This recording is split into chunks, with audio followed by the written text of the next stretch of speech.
येतोय का माझा? आवाज येतोय का विचार? त्यांना फोन करून विचार आवाज येतोय का? विचार कर आवाज येतोय का? चालू झालेलं का?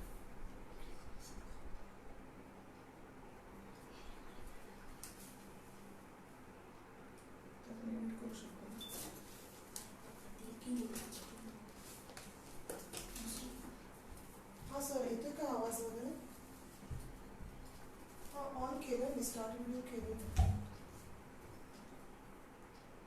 पटकन कर.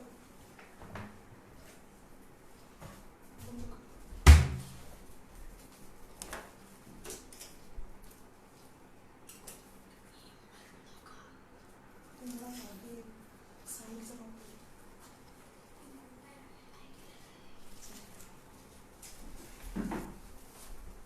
ते सर मला फोन लावते ना वाट लागेल.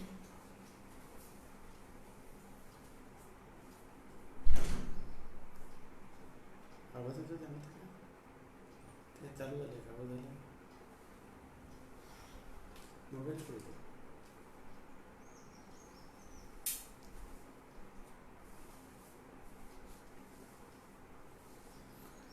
सुदर्शनजी तुमचा आवाज येतोय.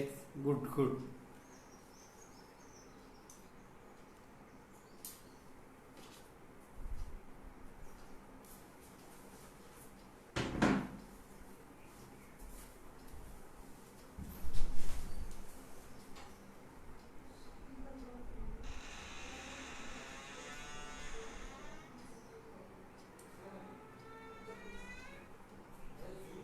सांगितलं आहे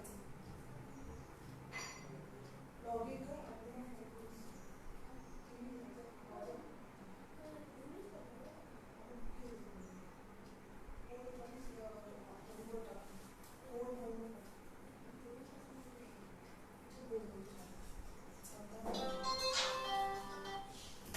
हाँ सर येतोय ना? हां तुम्ही डन म्हटलात की मग माझा मोबाईल स्विच ऑफ करतो. आवाज कमी करतो. येतोय?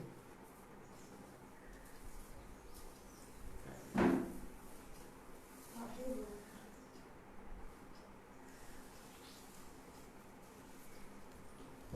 विनोदजी तुमचं स्वागत आहे.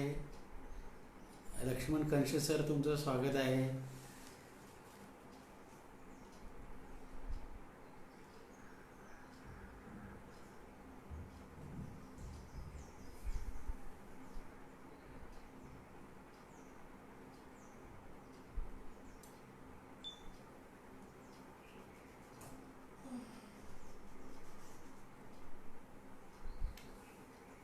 सतीश शिंदे आपलं स्वागत आहे.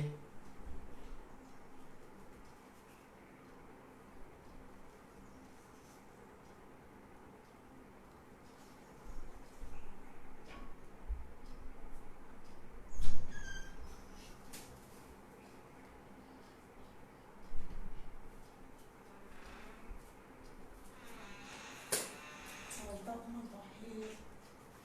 काय चालतं?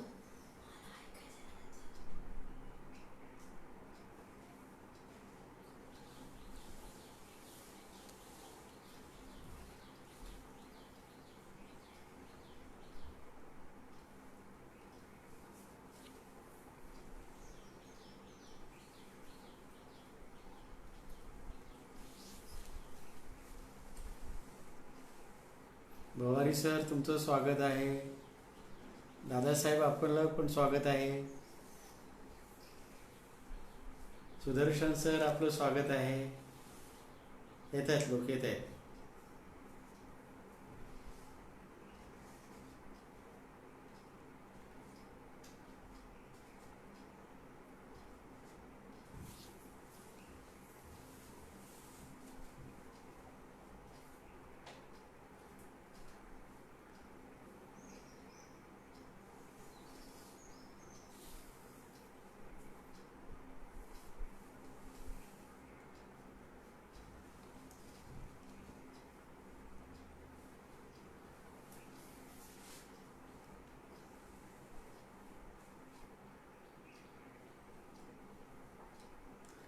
आपण फेसबुक लाईव्हवर अण्णाभाऊ साठे यांच्या जन्मशताब्दीच्या निमित्तानं आयोजित केलेल्या दलित स्वयंसेवक संघ यांच्या 360व्या पुष्पामध्ये मी सगळ्यांचं स्वागत करतो. मी प्रकाश पवार, राज्यशास्त्राचा अभ्यासक, परिवर्तनवादी चळवळीतला अभ्यासक, अशी मी आपल्याला थोडक्यात माझी ओळख सांगतो. आपल्याला माहिती आहे की अण्णाभाऊ साठे यांचं हे जन्मशताब्दी वर्ष आहे.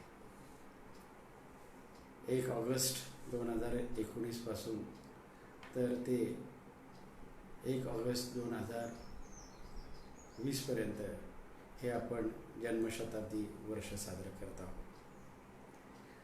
हे शताब्दी वर्ष आहे. या शताब्दी वर्षाच्या निमित्तानं वेगवेगळ्या भागातून वेगवेगळ्या संघटना, संस्था अण्णाभाऊ साठे यांची जयंती मोठ्या उत्साहाने साजरी करतात. आपल्याला माहिती आहे की सध्या कोविड या साथीनं आपण सगळे भेटू शकत नाही, पण या नव्या तंत्रज्ञानाच्या सहाय्यानं आपण आपल्या घरात बसूनच विचारांची जयंती आपण साजरी करणार आहोत.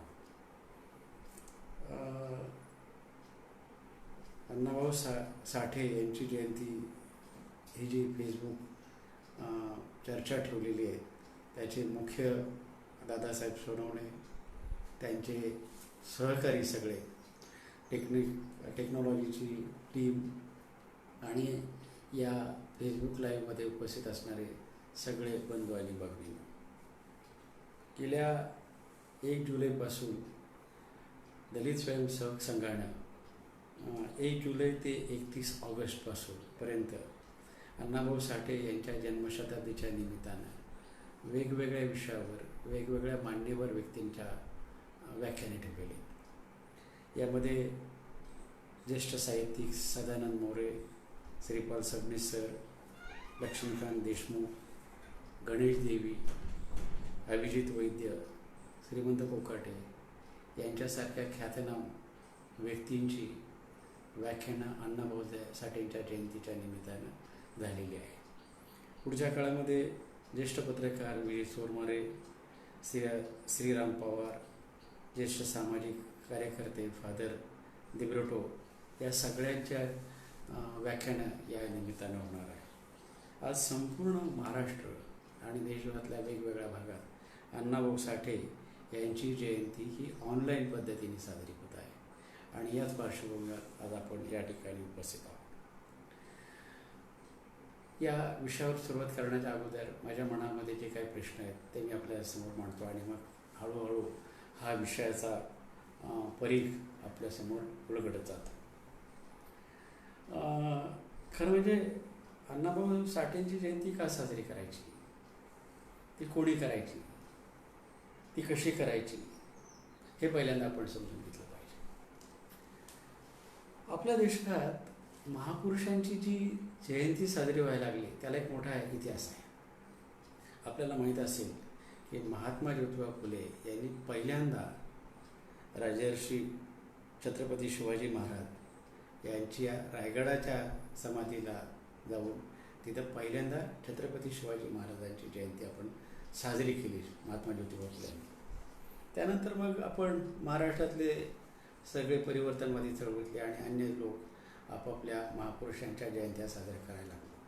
त्यामध्ये आपण डॉक्टर बाबासाहेब आंबेडकर, महात्मा ज्योतिबा फुले, राजर्षी शाहू महाराज, गौतम बुद्ध, महावीर, चक्रधर असे जी काही परिवर्तनवादी चळवळीतले जे काही महापुरुष आहेत या सगळ्या महापुरुषांची जयंती आपण साजरी करत होतो आणि करत आलेलो आहे. हा साधारणतः ट्रेंड जो आहे हा काही फार जुना नाही, पण ही जयंती आपण साजरी करत आलेलो आहे. 1980च्या नंतर मात्र याच्यामध्ये आणखी थोडे बदल व्हायला लागले आणि 1980च्या नंतर महापुरुषांच्याच बरोबर वेगवेगळ्या समाजामधले जे महानायक होते ज्यांनी या महापुरुषांचा विचार करून पुढं योगदान दिलं, चळवळ उभी केली, त्यांची जयंती साजरी करण्याचा एक प्रकार सुरू व्हायला लागला. आपल्याला माहीत असेल की भारतातले एक ज्येष्ठ नेते कांशीराम यांनी DS4, बामसेफ, BSP या संस्थांची पक्ष संघटनांची निर्मिती केली आणि या पक्ष संघटनेच्या माध्यमातून, या संस्थेच्या माध्यमातून त्यांनी बहुजन समाजामधले त्या भागातले या नेत्यांची जयंती साजरी करायला सुरुवात केली. आणि म्हणून आपण जर सहज बामसेफचं मुखपत्र पाहिलं तर आपल्याला असं दिसून येईल की बामसेफच्या मुखपत्रावर किंवा BSPच्या मुखपत्रावर वरच्या बाजूला मोठ्या प्रमाणामध्ये सर्व महानायक महापुरुषांची नावं, फोटो आपल्याला पाहायला भेटतात. आणि या सगळ्या महापुरुषांची, महानायकांची जयंती ही मोठ्या प्रमाणामध्ये साजरी होताना आपल्याला पाहायला मिळते.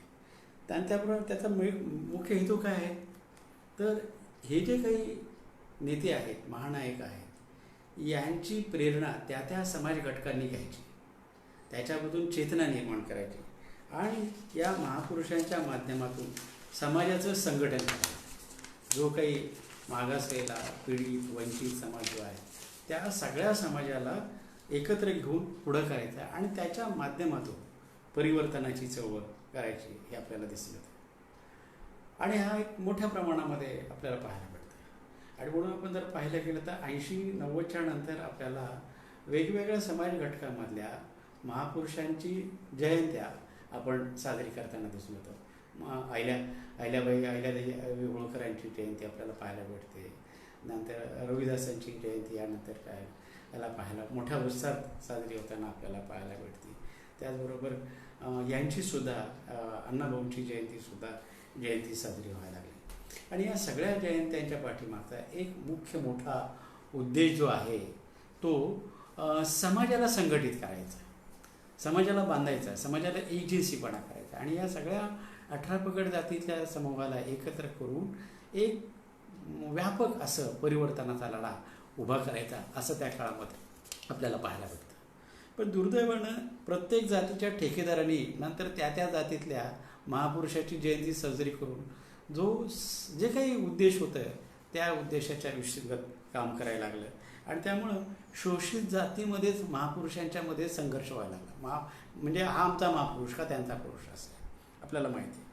म्हणजे अण्णाभाऊ साठेंची जी शताब्दी वर्ष सुरू झालं 1 ऑगस्ट 2019ला, त्याच्या अगोदर बरोबर 4 दिवस अगोदर लोकसत्तामध्ये एक लेख आला होता आणि त्या लेखामध्ये काय म्हटलं होतं, अण्णाभाऊ कोणाचे. आता प्रश्न असा आहे की असा लेख लिहिण्याची गरज का त्याला पडली तर महापुरुषांचं ज्या पद्धतीनं राजकीय हितसंबंधासाठी वापर होत गेला त्यामुळं मग ह्या जयंत्यांकडे तसंच पाहायला गेलेलं आहे. पण एक गोष्ट चांगली झाली की या शताब्दी वर्षाच्या निमित्तानं किंवा अशा ज्या काही महोत्सवाच्या निमित्तानं एक व्यापक चर्चा समाजात व्हायला लागली आणि या व्यापक चर्चेतून मग तो महानायक महापुरुष जो आहे तो आपल्याला समजायला सोपा व्हायला लागला. आणि त्यामुळं अण्णाभाऊ साठे यांच्या जयंतीच्या निमित्ताने थोडीशी मी महापुरुषांची जयंती आपण का करत होतो त्याचं स्वरूप काय होतं हे आपल्यासमोर मांडलेलं आहे. आता अण्णाभाऊंची ओळख काय आहे, अण्णाभाऊंची ओळख कशी आहे तर अण्णाभाऊंची 2 स्वरूपामध्ये आपल्याला ओळख सांगता येऊ शकते. एक म्हणजे साहित्यातले अण्णाभाऊ, साहित्यरत्न, लोकशाहीर अण्णाभाऊ अशी त्यांची ओळख आहे. आणि ज्याच्यामध्ये मग अण्णाभाऊंनी जे साहित्याची निर्मिती केली त्याची आपण चर्चा करतो. म्हणजे त्यांनी केलेल्या 35 कादंबऱ्या, 12 कथासंग्रह, त्यानंतर 3 नाटकं, 10 पोवाडे, 1 प्रवासवर्णन या सगळ्या साहित्याची आपण चर्चा करतो. अण्णाभाऊंचं साहित्य जे आहे हे मराठी साहित्याला समृद्ध करणारं साहित्य आहे. म्हणजे अण्णाभाऊंचं साहित्य जगातल्या 27 भाषेमध्ये लिहिलं गेलं, वाचलं गेलं, त्याच्यावर चर्चा व्हायला. त्यामुळे एवढा मोठा साहित्यिक जो आहे या मोठ्या साहित्यिकाची एक साहित्य परिघामध्ये विश्वामध्ये एक चर्चा व्हायला लागली. पण ही चर्चा केव्हा सुरू झाली तर ही सगळी चर्चा 70च्या नंतर चर्चा सुरू होते. मला आपल्याला सांगायला शब्द प्रॉपर आठवत नाही, सुचत नाही की अण्णाभाऊ 1 ऑगस्ट 1920ला जन्माला आले, 23 जुलै 1949ला वारले आणि त्यांच्या सगळ्या साहित्याची चर्चा 70-75च्या नंतर झाली. मधल्या काळात काय घडत होतं म्हणजे आपण सगळ्यांनी रवींद्रनाथ टागोरांचं साहित्य माहीत आहे, प्रेमचंदांचं साहित्य माहीत आहे, पण ज्या साहित्यिकाच्या 27 भाषांमध्ये साहित्य लिहिलं गेलं, वाचलं गेलं, त्याबद्दल किती भारतीयांना माहीत होतं आणि जर माहीत नसेल तर त्याची कारणं काय. त्यामुळं ह्याचा जेव्हा आपण शोध घेतो त्याचे बऱ्याच उत्तर आपल्याला भेटतात. तेव्हा अण्णाभाऊ हे मोठे साहित्यिक म्हणून आपल्या सगळ्यांना माहीत आहे हे आपल्याला दिसून येतं. मला म्हणजे आपल्याला माहिती असेल की आमचे पुणे विद्यापीठातले कोरडे सर यांना साहित्य अकादमीने 1998 सालामध्ये अण्णाभाऊंवर पुस्तक लिहायला सांगितलं. म्हणजे ज्या अण्णाभाऊने एवढं मोठं योगदान साहित्य क्षेत्रामध्ये दिलं त्या अण्णाभाऊची माहिती साहित्य अकादमीला भारतभर पोचवण्यासाठी इतक्या उशिरा जागा गेली. त्यामुळं एक मोठं साहित्य, मोठं ताकदीनं लिहिणारा अण्णाभाऊ ही एक त्यांची मोठी ओळख होती आणि त्या ओळखीतून अण्णाभाऊ सगळ्या साहित्य विश्वामध्ये पुढे गेल्याचं आपल्याला माहीत होतं. मला आज मी जो मुद्द्यावर फोकस करणार आहे खरं म्हणजे साहित्याच्या अनुषंगाने यापूर्वी खूप चर्चा झाली. मगाशी उल्लेख केला त्याप्रमाणे याच व्याख्यानमालेमध्ये 3 मोठे महाराष्ट्रातले साहित्य संमेलनाचे अध्यक्ष बोलले. म्हणजे मोरे सर बोलले, सबनीस सर बोलले, लक्ष्मीकांत देशमुख सर बोलले. ही सगळी मोठी माणसं त्यांच्या साहित्याच्याबद्दल बोलली आणि महाराष्ट्रभरामध्ये अण्णाभाऊच्या साहित्याच्याबद्दल खूप मोठी चर्चा आत्ता सुरू झाली. अगदी एक एक कादंबरीवर, एक एक कथेवर आता लोक चर्चा करताना आपल्याला दिसून येतात. त्यामुळं मी आज जो माझा सगळ्या चर्चेचा जो फोकस आहे तो त्यांच्या साहित्याचा नाही, पण अण्णाभाऊंच्या साहित्याची ही ओळख आपण लक्षात घेतल्याशिवाय आपल्याला पुढे जाता येत नाही. आणि म्हणून अण्णाभाऊची पहिली ओळख काय तर अण्णाभाऊ हे साहित्यिक आहेत, हे शोषित पीडित कष्टकरी समाजाचं प्रतिनिधित्व करणारं साहित्यिक आहेत, ही आपली ओळख असल्याचं दिसून येतं. दुसरी अण्णाभाऊ साठेंची सगळ्यात मोठी योगदान ओळख काय तर अण्णाभाऊ साठे हे भारतातल्या सामाजिक परिवर्तनाच्या चळवळीतले एक मोठे योद्धे म्हणून आहेत आणि ती ओळख, ते कार्य दुर्दैवानं समाजाच्या पुढं जे यायला पाहिजे होतं ते आलेलं नाही. म्हणजे जेव्हा 23 जुलै 2019ला अण्णाभाऊ कोणाचे असा जेव्हा तो लोकसत्ताचा जो लेख मी वाचत होतो त्यावेळी मला असं जाणवत होतं की अण्णाभाऊंची ओळख काय आहे. तर मला पटकन असं जाणवलं की अण्णाभाऊंची ओळख ही सामाजिक परिवर्तनातले योद्धे, त्याचप्रमाणे त्यांनी या देशातल्या लोकशाहीला जे योगदान दिलेलं आहे ती ओळख असायला पाहिजे. आणि म्हणून मला दादासाहेब सोनवणेने जेव्हा मला फोन केला आणि ते म्हणाले की सर तुम्ही आमच्या व्याख्यानमालेमध्ये बोला, तर कोणत्या विषयावर बोलायचं असा मी जेव्हा विचार करत होतो त्यावेळी पटकन माझ्या डोळ्यासमोर एकच विषय आला की अण्णाभाऊंचं राजकीय सामाजिक जीवन आणि त्यांनी दिलेल्या भारतातल्या सामाजिक परिवर्तनाला योगदान या विषयावर आपण बोललं पाहिजे. आणि तो विषय आजच्या काळाच्या दृष्टीनं फार महत्त्वाचा आहे. आणि म्हणून अण्णाभाऊ साठे यांचं भारतातल्या सामाजिक जीवनाला काय योगदान आहे, भारताच्या आर्थिक जीवनाला योगदान काय आहे, इथल्या परिवर्तनाच्या चळवळीला योगदान काय आहे, इथल्या लोकशाहीला योगदान काय, हे आपण या निमित्तानं तपासलं पाहिजे, या निमित्तानं लोकांच्या समोर मांडलं पाहिजे. या निमित्तानं आपली लोकशाही आणि आमचे परिवर्तन, आमच्या लोकशाहीमध्ये जे योगदान देणारे जे काही नायक आहेत, योद्धे आहेत, त्याचाही परामर्श घेतला पाहिजे असं मला वाटायला लागलं. आणि त्यामुळं आज मी जी चर्चा करणार आहे आपल्यासमोर ती अण्णाभाऊंच्या राजकीय सामाजिक जीवनाची, त्यांच्या चळवळीची आणि त्याचा परिणाम आपल्या देशाच्या समाज जीवनावर काय झाला, आपल्या राजकीय जीवनावर काय झाला हे आपण समजून घेणार आहोत. हा माझा चर्चेचा मुख्य फोकस असणार आहे. पुढचे 20-25 मिनटं मी त्याच्यावर मांडण्याचा प्रयत्न करणार आहे, त्यातून आपण समजून घेण्याचा प्रयत्न करणार आहोत. मला वाटतं ही एक नवीन मांडणी असल्यामुळे जरा थोडंसं वेगळे असण्याची शक्यता आहे, पण या निमित्तानं आपण हा प्रयत्न केला पाहिजे. मी स्वतः राज्यशास्त्राचा प्राध्यापक आहे, विद्यार्थी आहे, गेले 25 वर्ष मी राज्यशास्त्र शिकवतो आणि मला या सगळ्या गोष्टीतून मला अण्णाभाऊ समजून घ्यायची गरज वाटते आणि मी ते तुमच्यासमोर मांडण्याचा प्रयत्न करत आहे. अण्णाभाऊचा जन्म जो झाला तो 1920 सालात झाला. म्हणजे आपण नेहमी असं म्हणतो की महापुरुष नेता हा तो त्या काळाचा अपत्य असतं आणि म्हणून त्या काळामध्ये नेमकं काय घडत होतं, तो काळ काय होता हे समजून घेतल्याशिवाय आपल्याला तो नेता, तो महापुरुष आपल्याला समजत नाही. अण्णाभाऊंचा जन्म 1920 सालामध्ये झाला आणि हे जे 20 साल जे आहे 1920 साल हे जगाच्या इतिहासामधलं अत्यंत आश्चर्यकारक अत्यंत महत्त्वपूर्ण ठरलेलं आहे.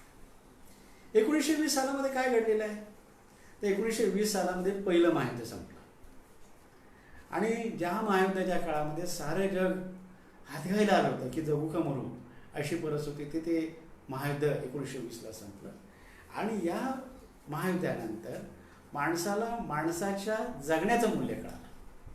लक्षात घ्या, म्हणजे तुम्ही 1920च्या नंतर चळवळी का घडल्यात, साहित्य कसं निर्माण झाले जर तपासलं तर मी आता हा मुद्दा जो तुमच्यासमोर मांडतो हाही आपल्या लक्षात येण्यासारखा आहे. त्यामुळं पहिलं महायुद्ध झालं. ह्या पहिल्या महायुद्धाचे परिणाम काय झालेले आहेत तर पहिल्या महायुद्धाचा पहिला परिणाम काय झाला आहे तर रशियन राज्यक्रांती झालेली.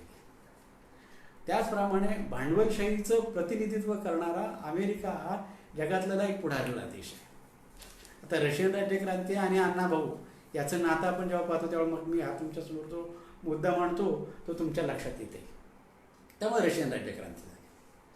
दुसरा परिणाम काय झालेला आहे तर ज्या इंग्लंडचा आपल्या देशावर प्रभाव होता, वर्चस्व होतं, तो इंग्लंड पहिल्या महायुद्धामध्ये जरी विजयी झाला असला तरी विजय मिळवण्यासाठी त्याला मोठ्या प्रमाणामध्ये वित्त आणि मनुष्यबळाला सामोरं जावं लागलं, मनुष्यबळ आणली झालं आणि त्यामुळं भविष्यकाळामध्ये इंग्लंडचं वर्चस्व आपल्यावर कायम राहणार नाही याची एक सुस्पष्टता जाणवली होती. हा दुसरा परिणाम झाल्याचा आपल्याला दिसून येतं. तिसरा भारतामध्ये काय परिणाम झाला होता तर भारताच्या नेतृत्वामध्ये बदल झाला होता. ज्या काँग्रेसचं नेतृत्व लोकमान्य टिळक करत होते ते त्यांचे निर्माण झाले होते आणि त्याच्यानंतर काँग्रेसच्या नेतृत्वा ठिकाणी महात्मा गांधी आले आणि त्याचवेळी सामाजिक परिवर्तनाचं नेतृत्वाची धुरा ही डॉक्टर बाबासाहेब आंबेडकरांनी चालवली.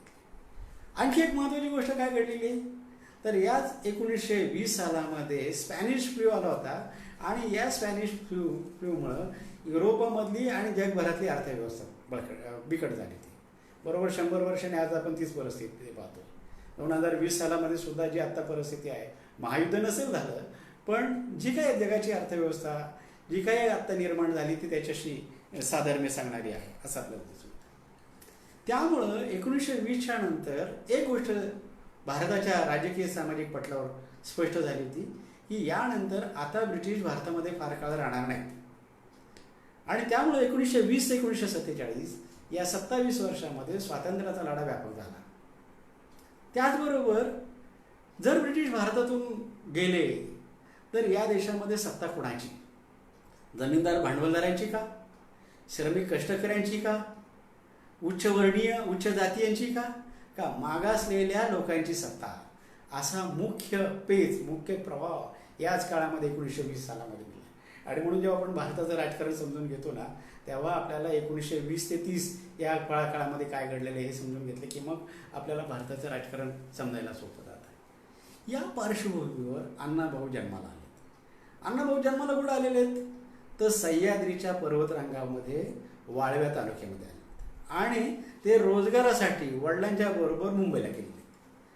मुंबई हे शहर त्यावेळी भारताच्या सर्व चळवळीचं केंद्र होतं.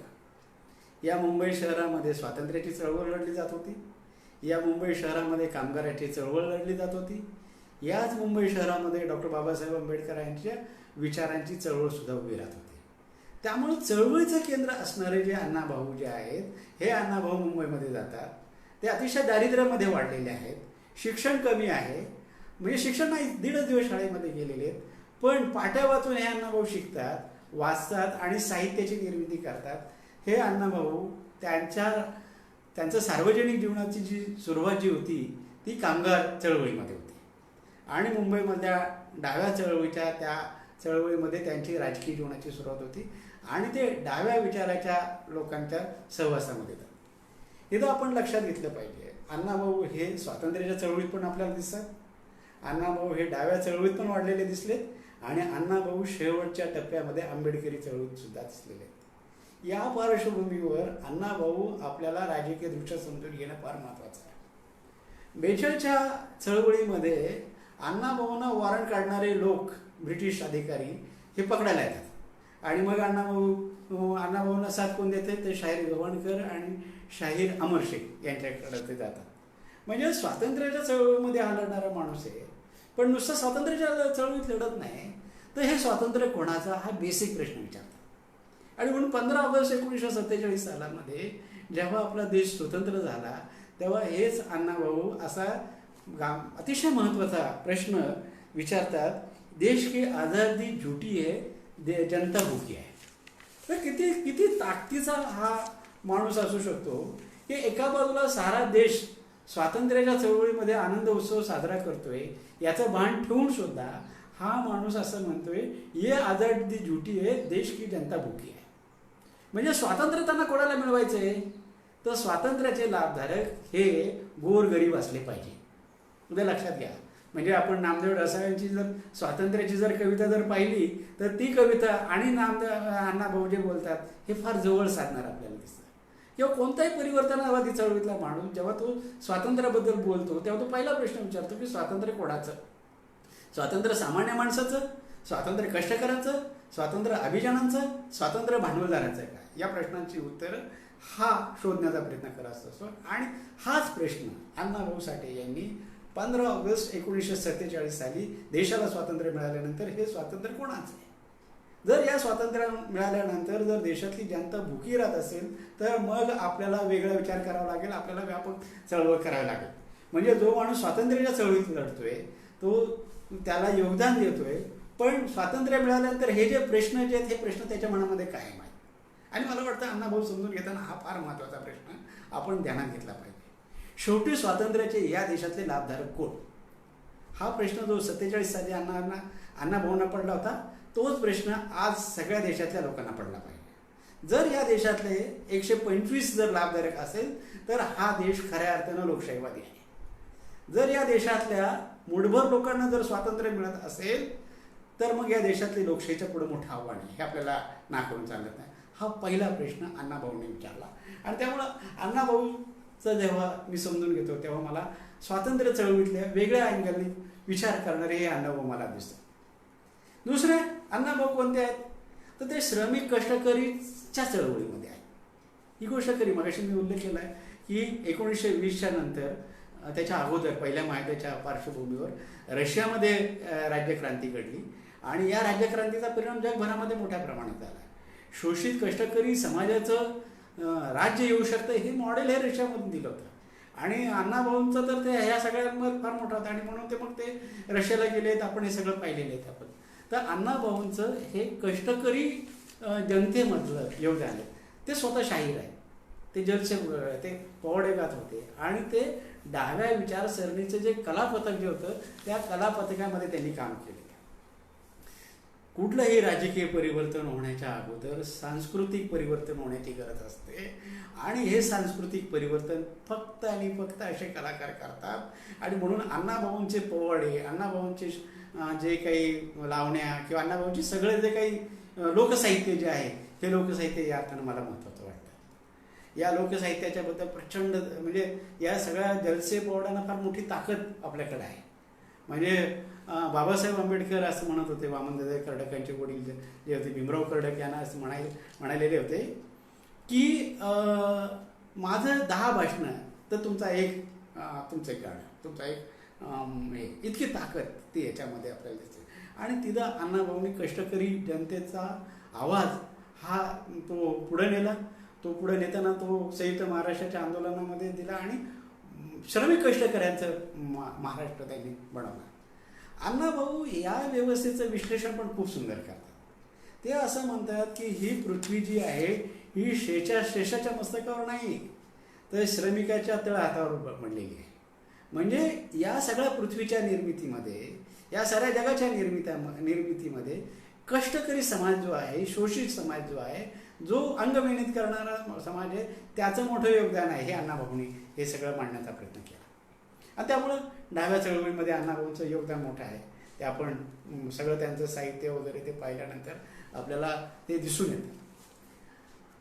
आता ही जी श्रमिक कष्टकरी जनतेची चळवळ उभी करून आम्हाला काय निर्माण करायचं आहे, तर आम्हाला जी आमच्या देशामध्ये विषमता आहे, ती विषमता घालवायची.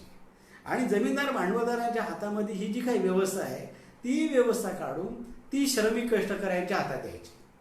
आणि ही जी चळवळ आपल्या देशामध्ये सुरू झालेली आहे या चळवळीचा एक मोठा योद्धा, मोठा नायक हे अण्णाभाऊच्या रूपाने आपल्याला दिसून येतं. पण प्रश्न परत निर्माण असा होतो की श्रमिकांची चळवळ जरी झाली, कष्टवर्गीय चळवळ जरी झाली आणि त्याच्यामध्ये आपण जरी यशस्वी जरी झालो तरी सामाजिक विषमता नष्ट होऊ शकते का? आपल्या देशामधला हा अतिशय कळीचा मुद्दा आहे. तो नेहमीच सामाजिक शास्त्रामध्ये चर्चला गेलेला आहे. आपल्या सगळ्या चळवळींच्या मध्ये गावात चर्चलेला आहे. त्यामुळं आपण जरी वर्गीय चळवळ केल्या, आर्थिक विषमतेच्याबद्दल आपण जरी किती बोललो तरी आपल्या देशामधल्या जातीय विषमतेचं काय? मग आपल्या देशामधल्या जात वर्गातून तयार झाली का वर्गातून जात तयार झाली हा एक मोठा डिबेट सगळा सुरू झालेला आहे. पण एक गोष्ट खरी आहे की अण्णाभाऊ ज्या मातीतून जन्माला आले, ज्या समूहातून जन्माला आले ते सामाजिकदृष्ट्या बहिष्कृत समाजातून आलेले आहेत आणि ते एका बाजूला वर्गीय चळवळीत जातात आणि दुसऱ्या बाजूला याच अण्णाभाऊंना याचंही भान येतं की जातीय विषमता सुद्धा तेवढीच महत्त्वाची आहे. त्यामुळं अण्णाभाऊ हे जातीच्या प्रश्नांकडं, अस्पृश्यतेच्या प्रश्नाकडं सुद्धा वळलेले आपल्याला दिसतात. आता त्याच काळामध्ये बाबासाहेब आंबेडकरांची चळवळी मोठ्या प्रमाणामध्ये होती. म्हणजे जर आपण हा सगळा अण्णाभाऊंचा जर कालखंड पाहिला तर 30 ते 40, 45 या कालखंडामधले मी जी आपल्यासमोर जी चर्चा करतो ती आहे. आणि या सगळ्यामध्ये बाबासाहेब आंबेडकर हे समांतर अशी सामाजिक परिवर्तनाची चळवळ करतात आणि या सामाजिक परिवर्तनाच्या चळवळीमध्ये प्रामुख्यानं जातीय अंताची आणि अस्पृश्यता निर्मूलनाच्या चळवळीवर ते फोकस करतात.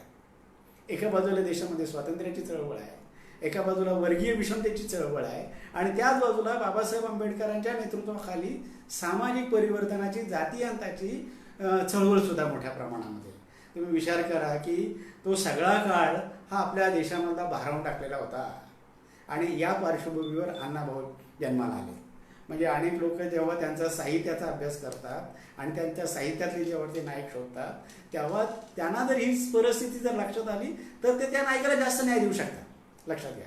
आणि म्हणून इथं अण्णाभाऊ साठे हे वर्गीय चळवळी तर लढता येतात पण ते पुढे जाऊन बाबासाहेब आंबेडकरांच्या सामाजिक विषमतेच्या चळवळीत, विषमतेच्या विरुद्ध लढणाऱ्या चळवळीत ते सहभागी होताना आपल्याला दिसून येतात. आणि म्हणून त्यांचं ते अतिशय महत्त्वाचं वाक्य जे आहे ते आपल्याला समजून घेतल्याशिवाय पुढं जाता येत नाही.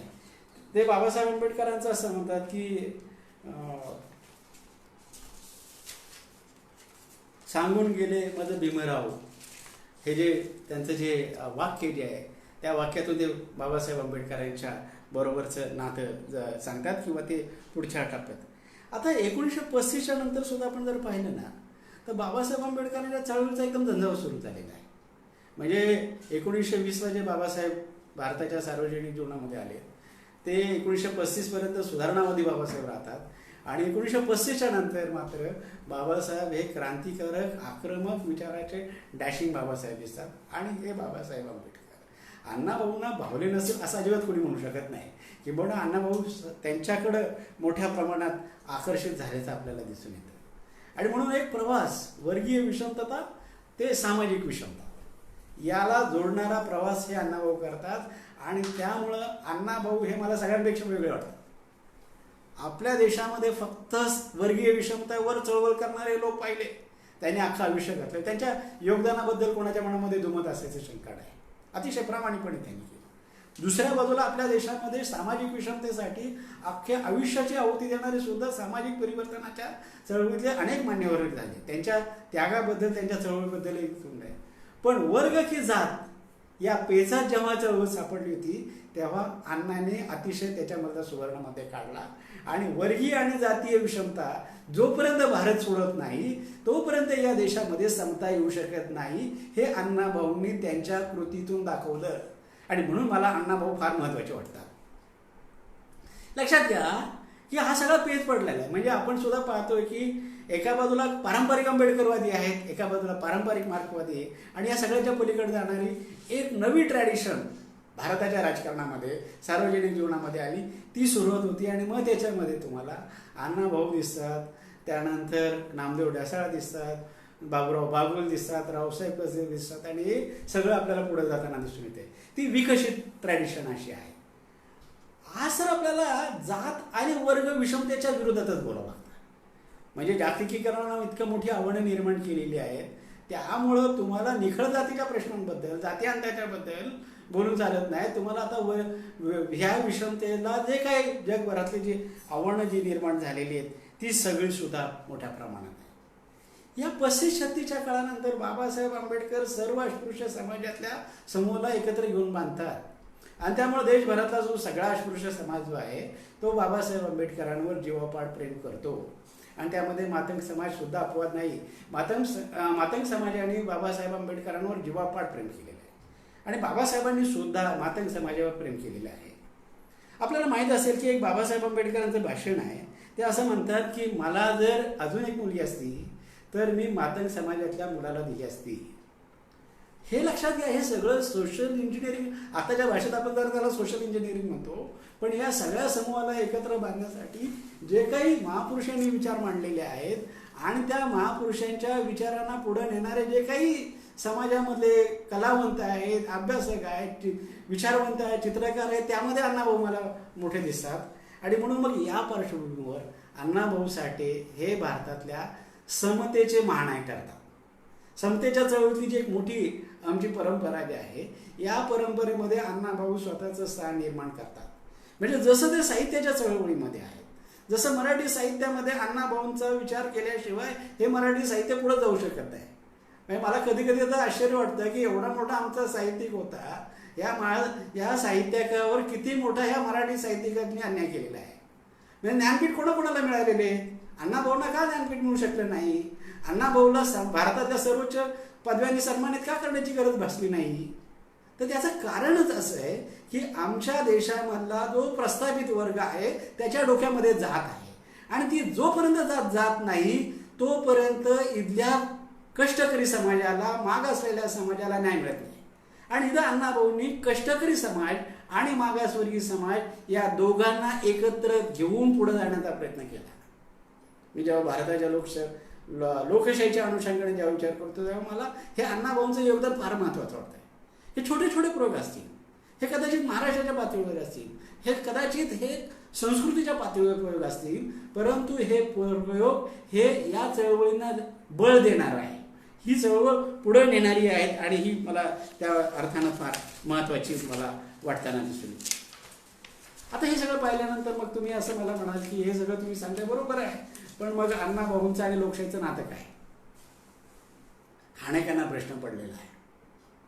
मित्रो, आपण इथं ध्यानात घेतलं पाहिजे, जे जे लोक श्रमिक कष्टकरींच्या प्रश्नासाठी भांडतात, त्यांच्या अस्मितेसाठी भांडतात, त्यांच्या मानवी हक्कासाठी भांडतात, ते जगातल्या लोकशाहीतले महापुरुष असतात, नायक असतात.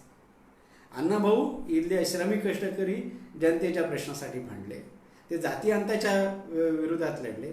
त्यांच्या लिखाणातला नायक हा जाती व्यवस्थेच्या विरोधात लढला. या लिखाणानं, त्यांच्या चळवळीनं आमच्या देशातली लोकशाही बळकट झाली. आणि त्यामुळं जेव्हा आम्ही लोकशाहीचा मोठा परिघाचा विचार करतो, मोठा परिक्षेपामध्ये जेव्हा विचार करतो, तेव्हा या देशामध्ये सामाजिक आर्थिक समतेसाठी कोण कोण लढलं याची जेव्हा मी यादी काढतो, त्यामध्ये आम्हाला अण्णाभाऊ एक महत्त्वाचे दिसतात. मला आपल्याला इथे आवर्जून आणि विनम्रपणे सांगावं लागेल, जे लोक समता प्रस्थापित करण्यासाठी संघर्ष करतात ते या देशाचे नायक ठरणार आहेत आणि जे लोक विषमता निर्माण करण्यासाठी काम करत आहेत ते उद्या इतिहासात खलनायक म्हणून लिहिले जाणार आहेत. अण्णाभाऊ हे समता प्रस्थापित करण्यासाठी असलेले नायक आहेत. आता मगाशी म्हणालो त्याप्रमाणे अण्णाभाऊनं स्वातंत्र्याचा विचार केला, अण्णाभाऊनं समतेचा विचार केला. समता आणि स्वातंत्र्य याच्याबद्दलचं विजन ज्याचं क्लिअर आहे तो लोकशाहीला पुढे नेतो. हे मुद्दा नीट समजून घ्या. अण्णाभाऊने समतेचा विचार केला, अण्णाभाऊने स्वातंत्र्याचा विचार केला. समता स्वातंत्र्य दोघांना बरोबर घेऊन जो जातो तो लोकशाही पुढे नेतो. निखळ समता किंवा निखळ स्वातंत्र्य याच्यावर ते भर देत नाहीत, हे आपण लक्षात घेतलं पाहिजे. म्हणजे जसं नामदेव असं म्हणतो की स्वातंत्र्य कोणत्या रणकीचं नाव आहे, तसाच प्रश्न अण्णाभाऊंनी सुद्धा विचारलेला आपल्याला दिसून येतो. आणि म्हणून या देशामध्ये अण्णाभाऊच्या साहित्यानं श्रमिकाला प्रतिष्ठा दिली, सर्वसामान्य माणसाला, कष्टकरी माणसाला मान सन्मान मिळाला आणि त्यामुळं त्यांचं साहित्य हे लोकशाहीचा पाया बळकट करणार आहे. माझ्या या कार्यक्रमामध्ये अनेक मराठीचे प्राध्यापक आहेत. आपण या पद्धतीने सुद्धा अण्णाभाऊंचं साहित्याचा पुन्हा एकदा विचार करायला पाहिजे. अण्णाभाऊच्या साहित्यातून, अण्णाभाऊंच्या कथा कादंबऱ्यातून कोणती लोकशाही मूल्य दिसतात? मी आज फक्त तुमच्यासमोर एक रफली मला जे वाटत होते मी ते तुम्हाला मांडतोय, तुमच्यासमोर मांडतोय. हा वेगळा विषय आहे, याच्यावर फार मोठी चर्चा पण होणार आहे मला माहिती आहे. कारण अनेक लोक म्हणणार आहे की हे तुम्ही काय लोकशाहीबरोबर त्यांचं हे केलेलं आहे, असं कुठं होतं का? ते स्वातंत्र्यपूर्व काळामध्ये होते, लोकशाही 47 सालानंतर आली, त्याच्यानंतर त्यांचं लाईफ किस्सा, असं म्हणणारे लोक आपल्या देशामध्ये आणि काही कमी नाही. किंवा काही लोक अगदी टार्गेट घेऊनच बसलेले असतात की हे पुढं चुकतायत आणि यांना आम्ही पुढं बसतोय. लक्षात घ्या. पण त्याचा आपण फार विचार न करता आपण जे आत्ता विचार करतोय, मूल्य मांडतोय, त्याचा आपल्याला विचार करायला पाहिजे. अण्णाभाऊंच्या साहित्यानं, अण्णाभाऊच्या चळवळीनं इथल्या शोषित पीडितांचं प्रबोधन केलं, त्यांना लढायला शिकवलं, रस्त्यावर आणलं, रस्त्यावर संघर्ष करायला शिकवलं. लक्षात घ्या, लोकशाहीची पूर्वअट काय की लोकशाहीमध्ये जो लोक जेव्हा रस्त्यावर उतरतात तेव्हा त्यांना हक्क मिळतात आणि अण्णाभाऊंनी ही परंपरा सुरू केलेली आहे. आणि म्हणून मला ते अण्णाभाऊ त्याच्यामध्ये येतात. आणि सर्वात महत्त्वाची गोष्ट आहे, हे सगळं करताना अण्णाभाऊंनी शांततेचा मार्ग स्वीकारला. गाण्यांमधून लोकांचं प्रबोधन केलं, शाहिरांमधून प्रबोधन केलं. त्यांनी कुठल्याला हिंसेचं उत्तर नाही दिलं. लक्षात घ्या, हिंसा त्यांनी अमान्य केली. त्यांनी लोकशाहीतली जी काही मूल्य जे आहेत शांततेने संघर्ष केला. मग तो दारिद्र्याच्या प्रश्नावर त्यांनी केलेला आहे, संघर्ष केलेला आहे. तो जातीच्या प्रश्नावर संघर्ष केला. तो स्त्रीदास्याच्या प्रश्नावर संघर्ष त्यांनी उभा केलेला आहे. आणि या सगळ्या गोष्टींचा जेव्हा आपण विचार करतो तेव्हा मग तुम्ही त्या माणसाला कुठं ठेवणार? जो माणूस समतेच्या बद्दल बोलतो, जो माणूस स्वातंत्र्याच्या बद्दल बोलतो, जो माणूस न्यायाच्या बद्दल बोलतो, जो माणूस बंधुभावाच्या बद्दल बोलतो, जो माणूस मानवाच्या मुक्तीच्या प्रश्नांबद्दल बोलतो, मानवाच्या हक्काच्या बद्दल बोलतो, त्याला तुम्ही लोकशाहीच्या दायऱ्यात गाभ्यामध्ये ठेवता. लक्षात घ्या. आणि त्यामुळं अण्णाभाऊंचं जे सगळं 1920 ते 1949 जे काही फार तो म्हणजे त्यांना जे काही आयुष्य मिळालेले आहे त्या आयुष्यामध्ये त्यांनी कोणती मूल्य स्वीकारली, कोणत्या मूल्यांचा पुरस्कार केला, याची जेव्हा आपण पडताळणी करतो, तटस्थपणे जेव्हा पडताळणी करतो, तेव्हा अण्णाभाऊ यांनी जी स्वीकारलेली जी मूल्ये आहेत ती लोकशाही बळकट करणारी मूल्य आहेत. त्यांनी जो संघर्ष केला तो लोकशाहीच्या विकासासाठी केला. आणि म्हणून मला अण्णाभाऊंचं योगदान हे लोकशाहीच्या जडणघडणीमध्ये आहे हे आपल्याला या निमित्तानं सांगायची आवश्यकता भासली. अण्णाभाऊ हे कोणाचे, परत मुख्य प्रश्न निर्माण होतो. तर अण्णाभाऊ हे श्रमिकांचे आहेत, अण्णाभाऊ कष्टकऱ्यांचे आहेत, अण्णाभाऊ मागासलेल्या जातींचे आहेत, अण्णाभाऊ समतेसाठी संघर्ष करणाऱ्यांचे आहेत, अण्णाभाऊ स्वातंत्र्याच्यासाठी आहेत, अण्णाभाऊ मानवी हक्कांच्यासाठी आहेत आणि अण्णाभाऊ या देशामधली लोकशाही प्रस्थापित करणाऱ्यांसाठी आहेत. त्यामुळे कृपया हा अण्णाभाऊंची हीच खरी ओळख आपल्याला ठेवावी लागेल. याच्यापेक्षा कोणी जर वेगळी ओळख तयार करत असेल तर ती फसवी असणार आहे, ती अण्णाभाऊंना न्याय देणारी नसणार असं मला वाटतं. या निमित्तानं आपण मला या ठिकाणी बोलवलं, मला मांडण्याची संधी दिली, आपण सगळ्यांनी ऐकून घेतलं, त्याबद्दल मी आपल्या सगळ्यांना धन्यवाद देतो आणि थांबतो. धन्यवाद.